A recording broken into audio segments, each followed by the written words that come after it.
Hello guys, si Kersan Velosa ulit ito at welcome sa episode 57 ng larutan ng Shadowrun Hong Kong Extended Edition. So okay, tuloy natin yung game natin. Noong huling episode guys, natapos na natin yung TechCon. Yung special na na run para kay Isabel.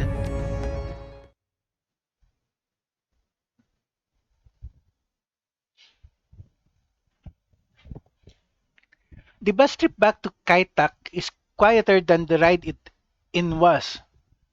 Your fellow passengers sit crumpled in their seats, barely moving, barely speaking. Their Deccan 2056 t-shirts hang loose on their frames, and their once cherished guest badges have been crumpled into their pockets. You've seen more lively groups on their way to the morgue. Isabel looks up at you, her eyes full of the same post-con fatigue that you see in everyone else's. She gives you a small smile and taps her temple with a fingernail. You've got what you came for. The show is over. It's time to go home. Okay guys, tapos habang naglo-load yung game, bumalik nga pala, inulit ko pa nga pala yung TechCon na yung mission kasi may naiwan akong item eh.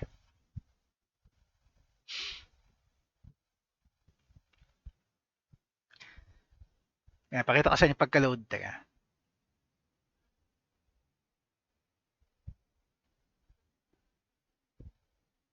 May nakalimutan kasi akong pasuking kwarto nung pinagbuksan ni Isabel nung binuksan niya yung VIP, yung pinto ng VIP section. Dapat pala bago ko binuksan yon, meron pang isang kwarto doon na pwede kong pasukin eh. Nakalimutan ko eh. So, inulit ko para nakuha ko yung item para doon. Ito.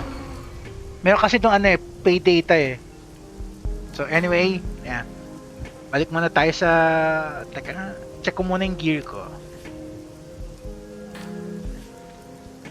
Okay, so far okay lang yung gear ko. So, balik tayo sa muna. Balik muna tayo sa Kraken.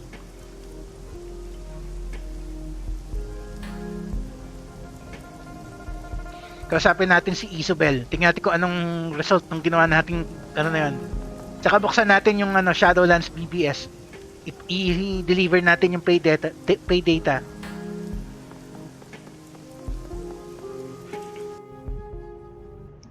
Kasi kung tutuusin, isa na lang ang job natin eh. Ito na lang isa eh.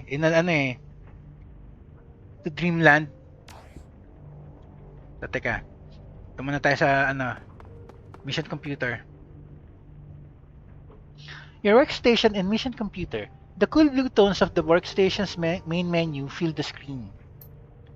A blinking message in the upper right corner notifies you that you have 0 unread messages. Okay lang. Wala naman eh. Jobs directory. Wala na.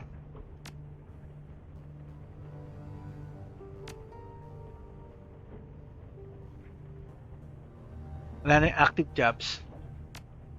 So, Shadowland BBS.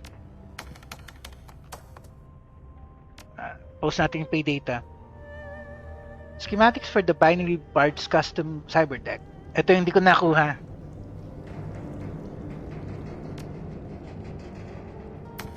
Okay. Meron ba? Wala. Dead na yung patay na yung BBS kung ganun. So anyway, sige. Kano yung funds natin yan? 1.6. Wala naman ako mabibili pa eh. Teka. Bisitahin muna natin yung girls natin.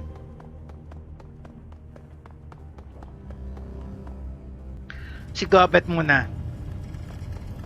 Yung nakuha natin. Ito kasing nakuha natin na to yung pocket clamps. Para sa kanya dapat yan eh. Okay. Hot pot. A thick stew bubbles and churns in Gobet's hot pot. It smells vaguely like seafood.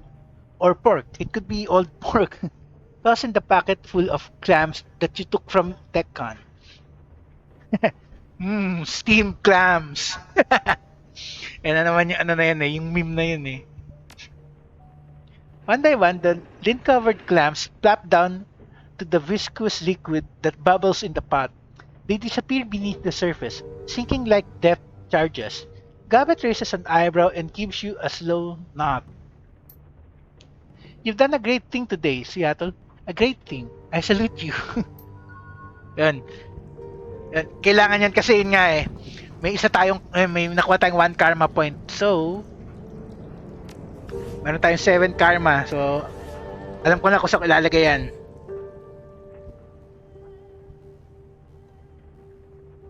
Lalagay ko yan dito sa intelligence. Para yung decking skill natin, masagad natin pag nakakuha tayo ulit ng 7 karma. Yan. Dahil ito habol ko yung pinakamalakas na cyber deck. Pag nagkaroon tayo ulit ng 7. Nice. Yung build natin, hacker na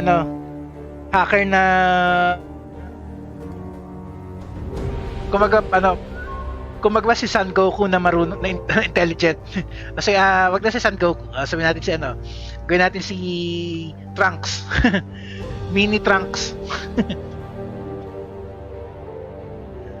Fighter pero hacker din. Okay. May masasabi po ba siya sa atin kaya? Hey, again, did you need something?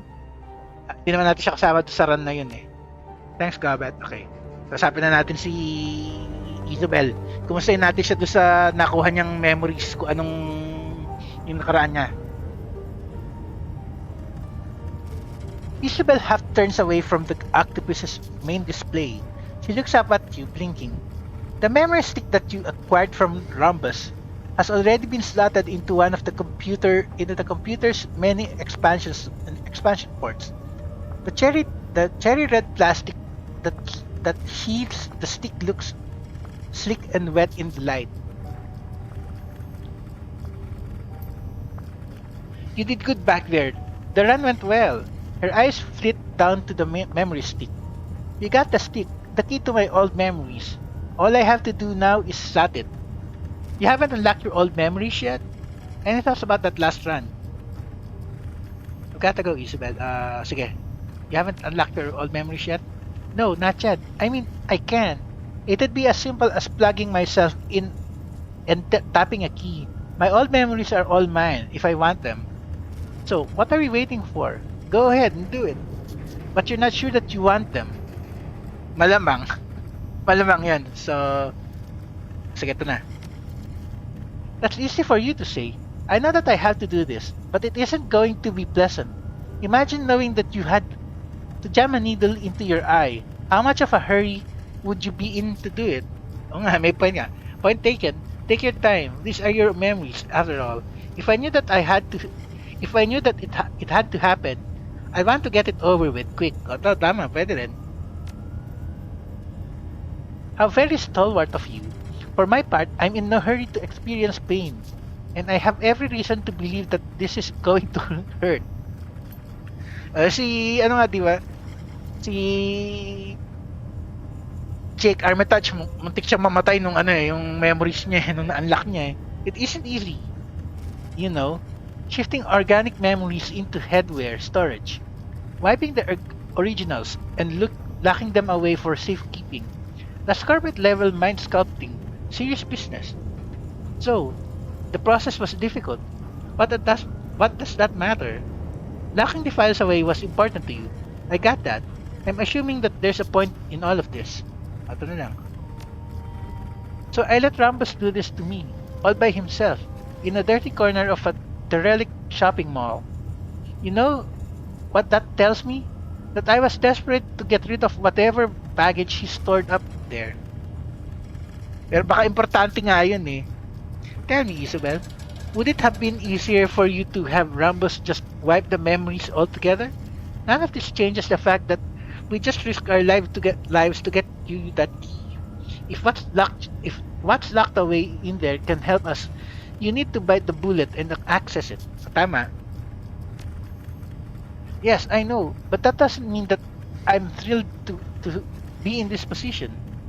Eh, ginawa mo sa sarili mo yan eh. He sighs. Look, I'm going to do this. I have to, for the good of the team. I know that could be something locked away in storage that could help us. That could help us. That's why I suggested the run in the first place. I'm just dragging my feet a little because I'm afraid. Baka nga mamaya kasi serial killer ka pala, di mo lang maalala eh. Masaklap ng memory yan, pero importante rin eh. Your memories are just memories. What's happening in the world city, whatever it is, that's what you should be afraid of. You shouldn't let your fear decide for you. Acknowledge it and move on. Ito, mas maganda. Actually, ito, may point din to, pero mas gusto ko to. You're right. I know that. I knew it before we went to get the code. I just needed to talk through it with someone. Not Gobbet. Someone who could take the situation seriously. I needed to talk through it with you. Glad to be of help. Well, now that you had your now that you have your pep talk, let's get the show on the road. Hey, that's what I'm here for. Ato na lang. Without another word, she pulls a cable from a pile on the floor and slots it into her data jack. The other end disappears into one of the octopus's many brains. Her fingers fly across the octopus's keyboard, rattling off a series of audible clicks. Finally, her thumb hovers over the execute key. Control Alt delete mo na yung memories mo. Hanggat maaga pa. Alright, Tang, wish me luck. The key depresses with an audible click. So ano yung keyboard mo? Mechanical o jelly? Isabel's eyes flutter and her cheeks flush with blood. Oh no! No! She starts shaking her head from side to side. Wringing her hands, a progress bar on the octopus's auxiliary monitor slowly climbs. Oh fuck! Reach to pull the plug connecting Isabel to the octopus. Wag naman, masisira yung connection, mako-corrupt yung data. What's happening, Isabel? Are you okay?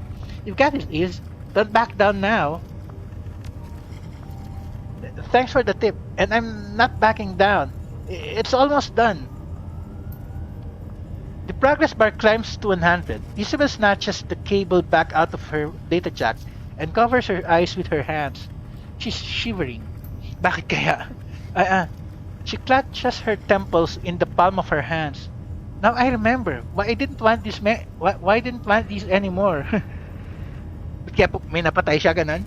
Bad stuff, huh? Are you alright? These are your memories, Isabel. You can handle them. Not like this, I can't. These are years of bad memories, all let out of the box at once. It's overwhelming and it's horrible, and I wanted to stop. I can remember things that happened to I can remember things that happened to friends of mine, to relatives, things that I watched happen. No, it's okay, Isabel. Breathe. They're just memories. They can't hurt you. You've got this, Is. You're strong. Believe it. Is there anything that I can do? Ito na lang. Yes, they can. Her voice is ragged, raw. These memories are crystal clear. It's like all of this shit happened yesterday. I can remember watching friends die. I can see their screaming faces just as clearly as I did the day that it happened. It's like watching a tried show, but it's my life, and it's real. Isabel, focus. Is there anything in there that can help us? Lock it up, Is. We need this. Ito na lang. Wag naman to masyadong demanding to eh. She screws her eyes shut in concentration. Beads of sweat hang heavy on her brow. I think so, yes. It'll take time for me to sift through all of this. Okay, ah. She opens her eyes again, looks up at you. I'll hold on to these memories for as long as I can. Hopefully long enough to reveal something useful. No promises beyond that though. Thank you, Isabel. I'm not asking for promises. Just do your best. Ano lang. She gives you a weak half smile. I always do. One thing that does jump out at me. Rhombus, archive some software up here. She taps her temple with a fingernail. It's sitting on top of the memories, all wrapped up like a present. Don't know why he did it, but it looks like a combat package. So ano, may additional stat ka, ganon? Combat package, you say. My interest is officially peaked. Why would he have why would he have done that? O para lumakas siya. So sige. Combat package, you say. She nods weakly. Some sort of basic attack modification. I'll have to study to be sure, but I think that I can use it. There's some good there's some good news. Can't wait to see it in action. This run worked out even better than I thought it would. Tama yan. Yeah, it's all very exciting. But for now, just give me some space, okay? She turns away, shivering. Like I said, it's gonna take time for me to make sense of this stuff. Alright, I'll check back with you later. I'll give you some space then. Don't take too long. The group needs you. She waves you away. Go. Good. Go now. Wala na tayo upgrades eh. Sagad na eh. Naku ba tayong wala pa rin? Wala pa yung achievement para doon. Kumustahin natin si ano? Kumustahin natin si Raptor?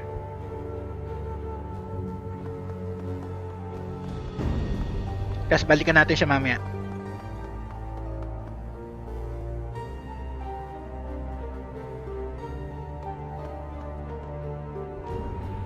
Again, the shop is quiet. No hammering of metal. No whine of heavy machinery. Nothing but the sound of your own footsteps and the low electrical hum of Raptor's work terminal. The monitor above the work desk is alive with vibrant imagery. Graphs, technical readouts, and reference images fill the screen. He looks up at you, his face bathed in the blue light of the display. Hello again, my friend. Back for more answers? I can take the time to talk if you can. I want to continue our discussion from last time. There are some loose ends that we need to tie up. Ito muna. Any thoughts about that last run? The convention? DECCON, was it? Was not to my liking, I'm afraid. Too much involity. Too little substance. Gods, the noodle extruder had a longer line than any of the exhibits. He shakes his head sadly. An absolutely shameful state of the affairs. That said, I suppose that some of the drones on display look interesting. Commercial grade stuff, mostly, but it's good to see what the big manufacturers are up to these days. I've been out of the loop, I suppose, since I felt Grecian aviator. Haven't missed much. Missed much, but it was nice to see what else is out there. Now, what else would you have of me? I want to continue our discussion from last time. Yes, my friend, I suppose there are. Go on then, ask your questions, and let us see where your inquiries take us. Actually, let's talk about something else. The last time we spoke, you told me that essence loss didn't hurt you. I want to know why. Interesting information ngayon. Yes, I did tell you that. And I do owe you an explanation. He turns his head slightly, peers at you through the corner of his eye. Tell me, my friend, what do you know about essence loss and its effect on the metahuman psyche? Losing essence kills a part of you. The more cyberware you get, the more detached you become from reality. Essence loss removes your ability to feel anything. It can drive you psychotic if you go too far. Ato na lang. He nods.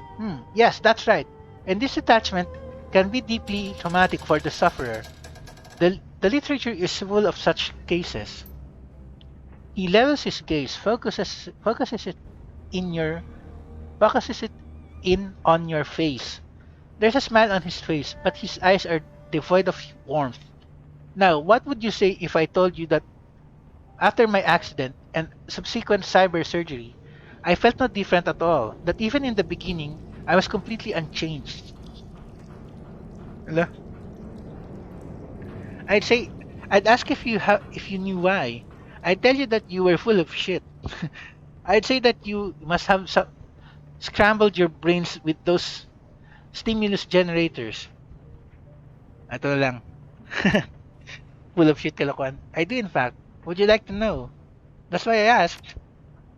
I was born with what society has deemed a psychological defect. Out of fear of social repercussions, I spent most of my life hiding it. I still hide it, even now. The lessons of my childhood were not wasted on me, and I know the value of reputation. But since the accident, I have come to recognize this quirk for what it really is, a selective advantage. What is this defect, defect that you're talking about? Does it have a name? Don't leave me in suspense. Tell me what you're talking about. You're crazy, aren't you? That's essentially what you're telling me. Ato na lang. Absolutely. I was diagnosed as a primary psychopath at the age of 8. Nge. Tama pala yung isang option. Koshi scuttles forward, brushing up against Ractor's leg, metal on metal, separated by a thin layer of cloth. The throne's many eyes focuses on you, irising wide, open and bathing you in a dull red glare. Well, diagnosed is probably not the correct word. There is no formal diagnosis of psychopath in the DSM, but all of the markers were there. I displayed a complete lack of empathy on the Davis Interpersonal Reactivity Index, and I scored the perfect 40 on the PCLR. A blood test showed that I had inherited a damaged gene that has been linked with aggressive behavior, and the activity level in my ventromedial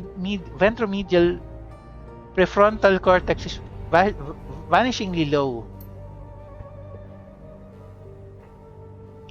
Like autism, psychopathy is a spectrum, not a singular disorder. He dips his head smiling. But I am definitely on that spectrum. Okay, and so you think that this condition is the reason why you don't suffer the trauma of essence loss? I knew that there was something seriously wrong with you. I just got that vibe from the very beginning. You say that psychopathy is a spectrum. So where are you on that spectrum, Ractor? um, Sira ulo pero may control, ganon.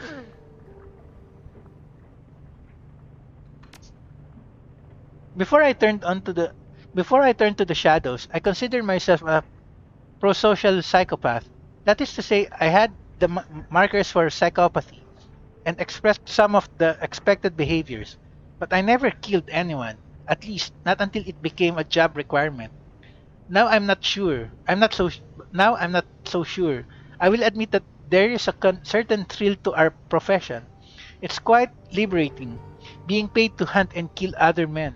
But I only indulge these appetites when I'm on the job, and I never bring my work home with me. Okay sira ulo pala talaga siya ganun. I'm sure that this all comes as a great shock to you. But I tell you, my condition is actually an advantage, one that protected me from the mental trauma of my accident and subsequent reconstruction. The psychological blow of essence loss can be devastating. This mental trauma is ultimately responsible for much of the damage and self-destructive behavior suffered by those who ride the razor's edge. Of course, there is a physical limit to how far the metahuman body can be pushed, but a normal person will reach this. What a normal person will reach his mental breaking point far in advance of this. The loss of self, the loss of capacity is too painful to bear. But you didn't hit that breaking point? No, I did not. Indeed, I am quite certain that my breaking point does not exist. What does it matter to me if my capacity for empathy and conscience is stripped away?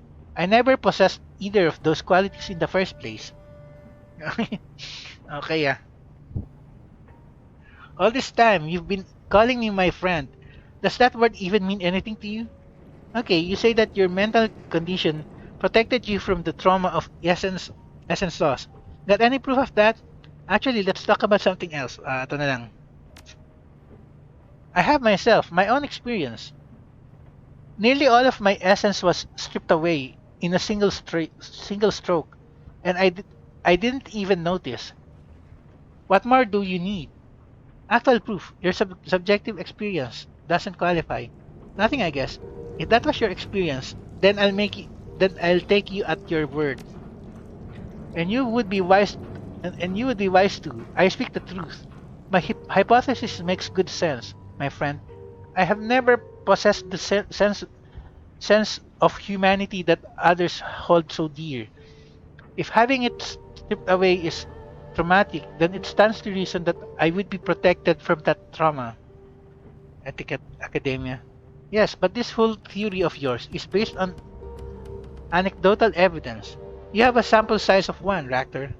Isn't it possible that other factors might have come into play? I'm sure that there are plenty of other chromed out cycles wandering around. Have you checked to see if they're all immune to essence loss trauma too? O parang si ano? Parang si Glory sa ano? Sa Dragonfall. Fully cybered siya pero kahit pa paano may konti pa rin siya natitirang essence. In a word, no. I've been far too busy in the shop to troll the streets for augmented psychopaths. All the same, I am certain that time will prove me right. More certain of it than I have ever been of anything. Call it a matter of fact, I suppose. I dislike the term, but it applies. If that's the way you wanna play this, then fine. But don't expect me to buy into your belief system if it isn't based on facts. A fair point and a fair criticism. In time, I will endeavor to show you the proof of my beliefs. Until then, think of me as you would any other member of the team. Gabbett has a rat. I have this. It is mine and you cannot take it from me. Let's go back to what we were talking about before. Natanong natin siya. I don't know how much I like the idea of continuing to work with a psychopath. This is a lot to process, Ractor. Yes, I'm certainly it is. For what it's worth, I think that you're handling the information rather well. In the past, there were others who were more rigid in their thinking. When I revealed myself to them, they reacted badly. I'm quite pleased that you haven't done the same. You say that you were born the way you are. If that's true, then it isn't your fault, and I can't hold you accountable for it. I don't judge my allies on what they are. It's what they do that counts. I don't care if you're a psychopath, Ractor. I consider you a friend. Ito, sige. Thank you, Tank. The feeling is quite mutual, I assure you. He salutes you with the stub of a cigarette. Your acceptance is as appreciated as it was unexpected. I will not forget it. Nice. And now, if you don't mind, I would like you to leave. He turns back to his work desk. There is work to be done. Yes, I'm going. We'll talk later. Of course, Ractor. Do your thing. We'll catch up after another run. Malapit na nga matapos yung mga runs eh. He doesn't turn. Be well. Okay, balikan natin si Isabel.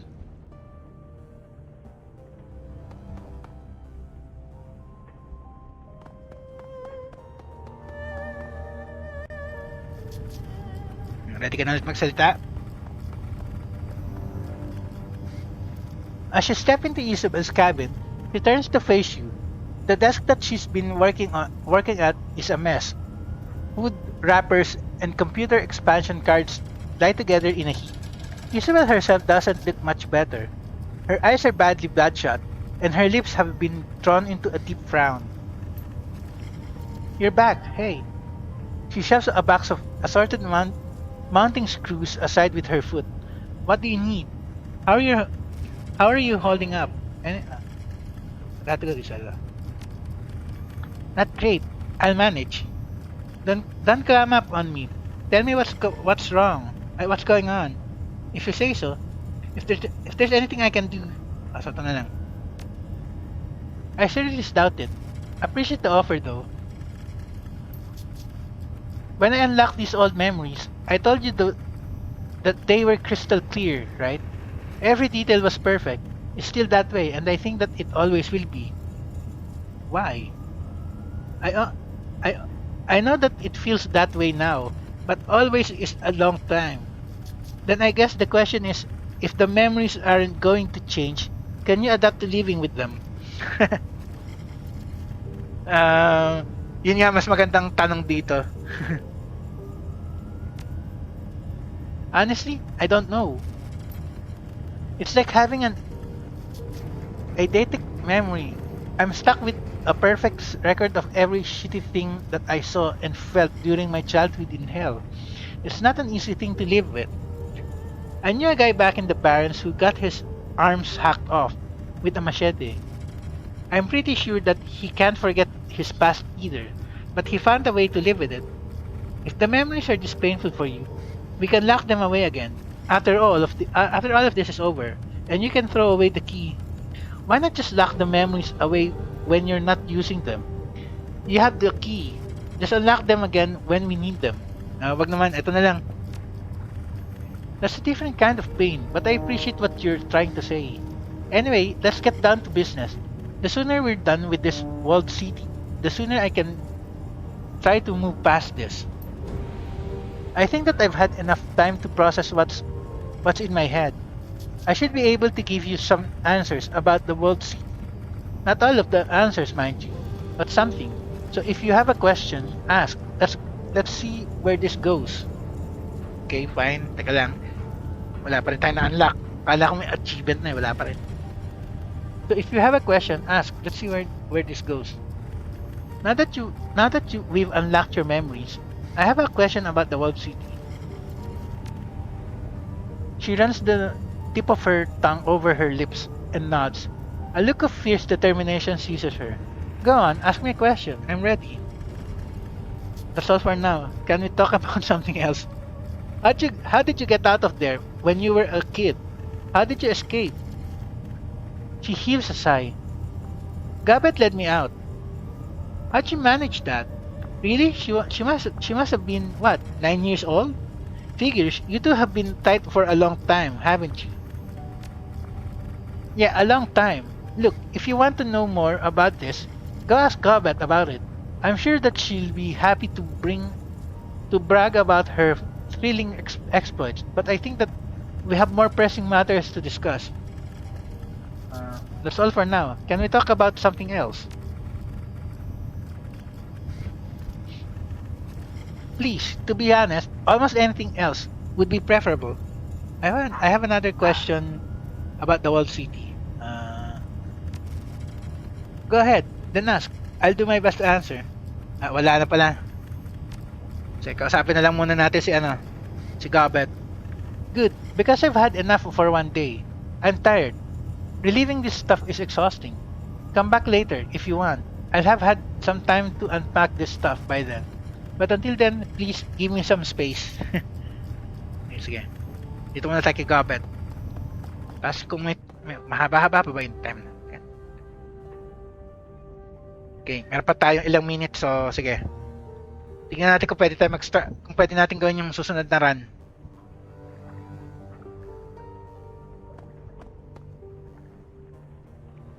Hey again, did you need something? I've got a question about Isabel. Oh yeah? Well sure then, ask away. She told me that you led her out of the world city when you were kids. Care to fill in the details on that? Yeah, I guess I'm not surprised. Is has never been big on padding a story with unnecessary detail. Wanna tell your side of the story? Seems that I've got a vested interest in the world city these days.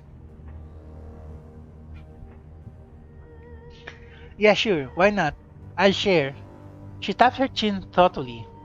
To start, I guess that you're gonna need to know what the world city was like when me and Is were kids. She didn't tell you anything about that, did she? No, she didn't say much. other than that you saved her.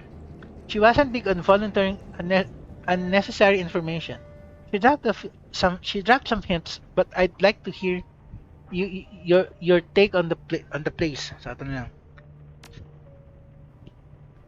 Didn't think so. She reaches down, absent-mindedly strokes Madness's silky coat. The rat chirps happily at her caress. Well, for starters, you should probably know that the walled city wasn't always as bad as it is now. It was always dangerous, but 10 years ago, it was just a run-of-the-mill slum. Still safe enough that walking in didn't qualify as a suicide attempt. Keep going.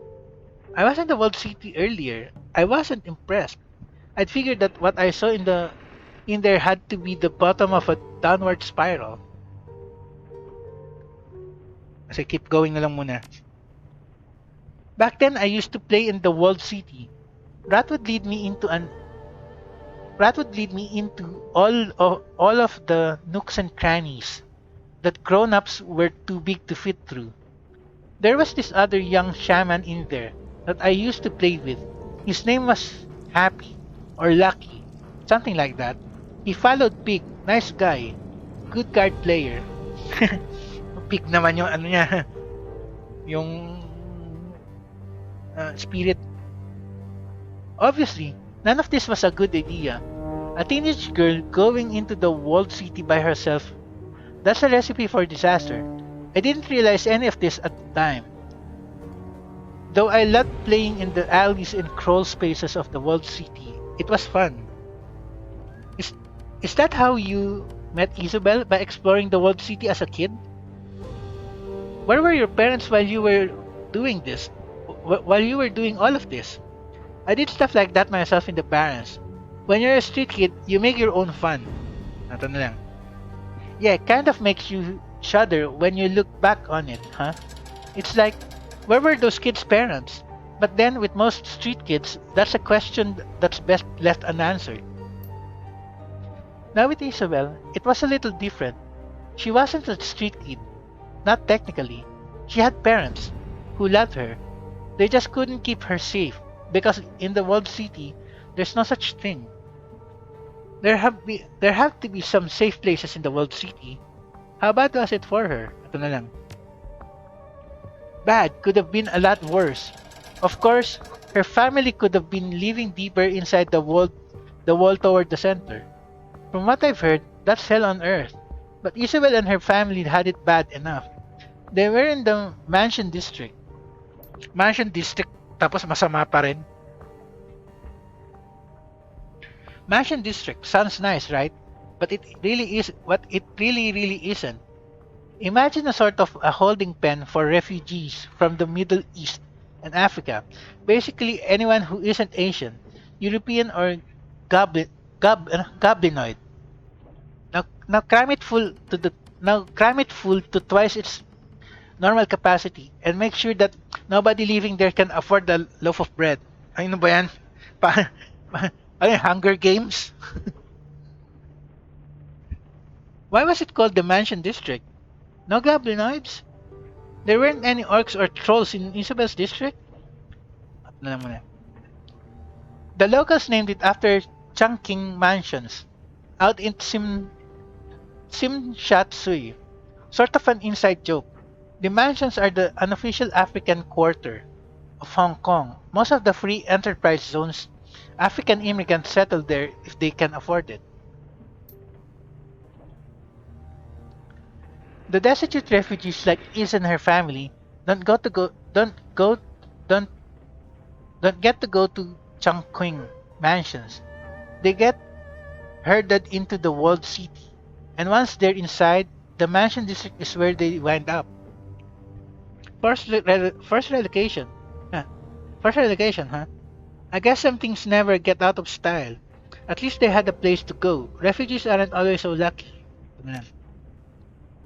No, they don't. And once the refugees arrive in the mansion district, their prospects don't exactly improve. No.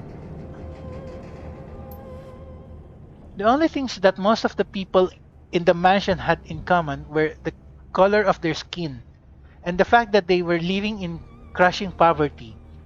They didn't even have a common language to speak. Eh, halo-halo ba naman eh? African tas Middle Eastern eh. It was a pretty rough place. Lots of infighting, lots of gang-on-gang violence. People did band together for protection, but there wasn't a lot of hope. Everyone lived in fear of being sent deeper into the slum, towards the center. When you start getting dragged in that direction, you don't come back. Sounds like a charming place. Reminds me of life in the Barrens. Ito na lang.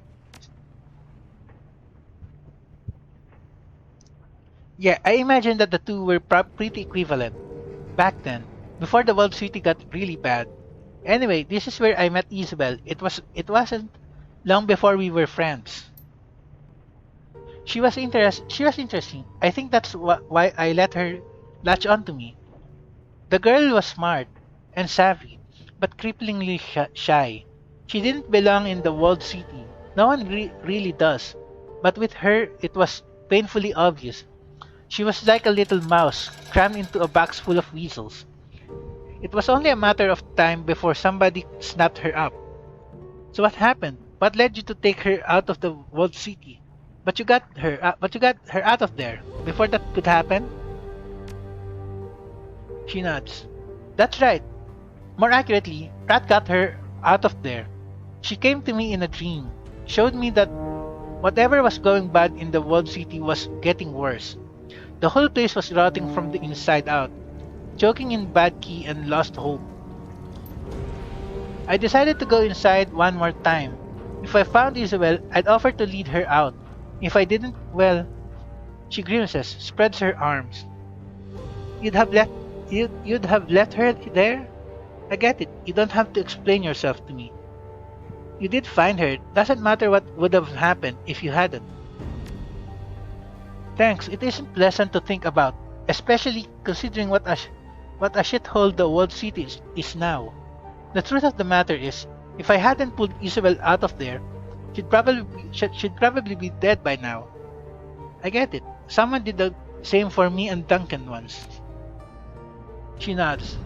Yeah, I know. Yeah, I knew that you'd get it. And I did bump into her, and she did follow me, and that got us both out safe. So there you have it. Happy ending all around. Happy endings all around.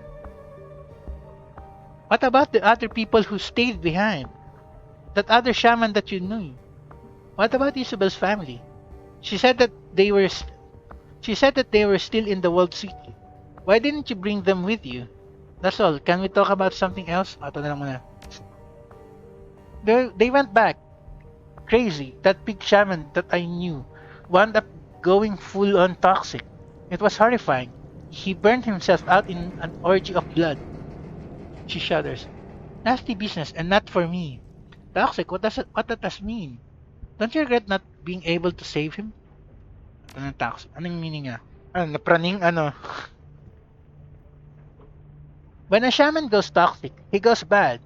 It's like if you invert the usual meaning of a totem. That's what a toxic shaman does. Dog shamans are loyal and friendly, like all good dogs are. A toxic dog shaman is rabid. They're both dog, but they're different aspects of dog. Get it? Anday lang guys.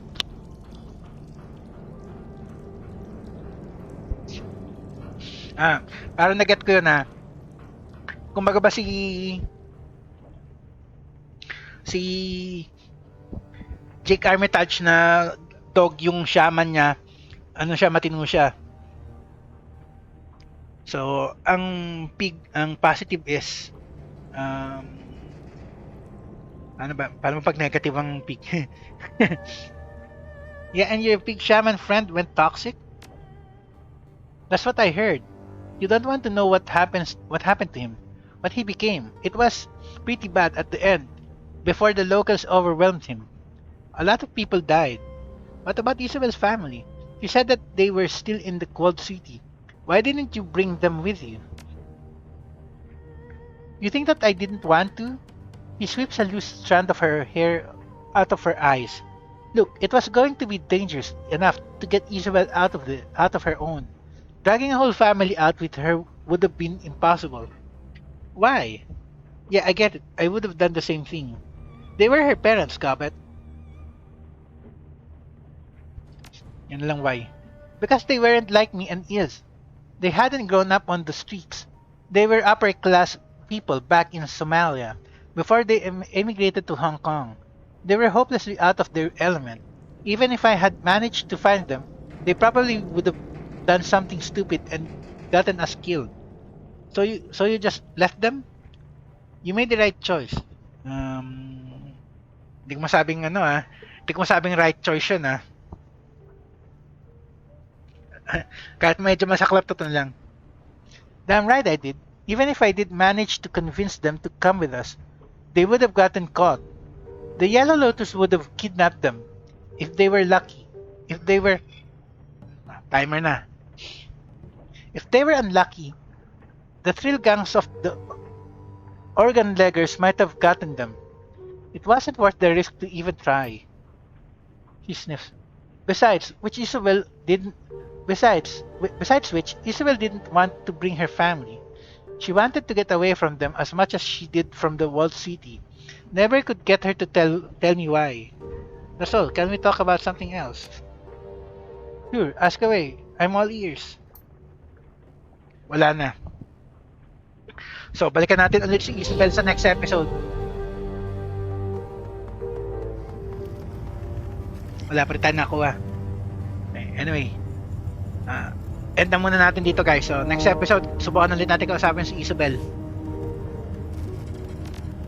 Save natin dito.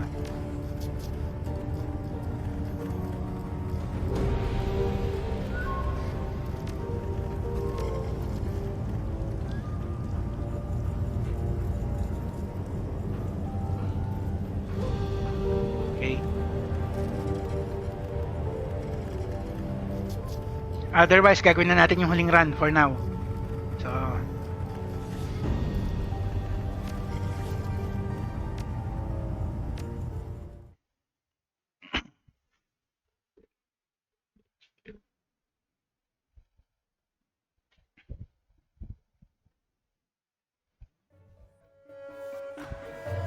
okay guys, Gerson Velosa signing off. Tuloy na lang ulit natin to next episode.